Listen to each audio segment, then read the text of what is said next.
যেখানে নিয়ে যেতে হোক, যত খরচ করতে হোক, আমি সেখানে নিয়ে যাব। তোমরা কি কোনো কিছু সন্ধান পেয়েছো?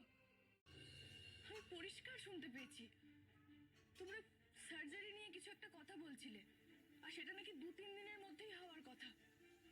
তার মানে আর এমনি তো দাদা ভাই 100% পর্যন্ত ড্যান্ড্রাফ মুক্ত। এখন ড্যান্ড্রাফ ভারী পড়বে না, গ্যারান্টেড। একটু এদিকে আসো মা। আমার নিজের উপরে খুব রাগ হচ্ছে, জানো তো বৌমনি, খুব রাগ হচ্ছে আমার।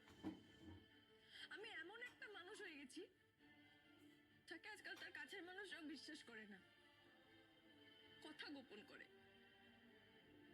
আমি কি এতটাই স্বার্থপর হয়ে গেছি? কেমন হলো দেখো মা চারিদিকটা। আমি কি আরে শোন শোন শোন, কি হলো? আমি ক্লাসে যাব না? আরে ক্লাসে যাবি, তার আগে একটা সত্যি কথা বল দেখি।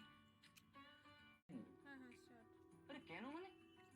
আমার ইচ্ছে, এরকম একটা সুন্দরী মেয়েকে দেখে মা জল পড়ে গেল। বাবা বলি তো প্রশ্নটা করলাম। কাছের লোকজন ছাড়া কেউ কি এটা জানতে চাইতে পারে? আমি আর কথাই বলবো না। লাঞ্চ আবার আসবে মানে ড্যান্ড্রফ ফেরো? বাজেটা আবার আলু পরোটা। ড্যান্ড্রাফ ফিরে এসেছে।